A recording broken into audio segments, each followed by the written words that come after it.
गाडी किती दिवसापासून आहे इथं? गणपती विसर्जनाच्या दिवशी संध्याकाळी गाडी त्यांनी इथं लावली मुलाने. अचानक त्याच्या मुलाची बायकोची तब्येत खूप बिघडली म्हणून तो फक्त त्याला आठवेना लगेच पुण्याला गेला. मग नंतर त्यांनी मला सांगितलं की आई सात रस्त्याच्या तिथं कुठं तरी मी गाडी लावून लक्षात. मी शोधले, त्यांनी मुलाला सांगितलं त्याच्या मित्राला, त्यांनी पण शोधले, सापडले. इथंच होती मॅडम गाडी, इकडं लावलेली.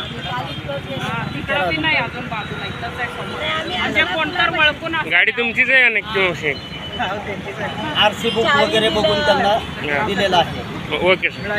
आरसी बुक पूर्ण कागदपत्र बघून त्यांचे फोन नंबर डिटेल्स काढून त्यांना फोन करून गाडी ही त्यांच्या ताब्यात, त्यांना बोलवून त्यांच्या ताब्यात नळेगावकर साहेब सेक्टर अधिकारी यांना बोलवून त्यांचं कन्फर्म करून आम्ही दोघांनी मिळून त्या गाडी मालक जे आहेत त्यांना बोलवलं आणि त्यांच्या ताब्यात कागदपत्र बघून दिलेले आहे.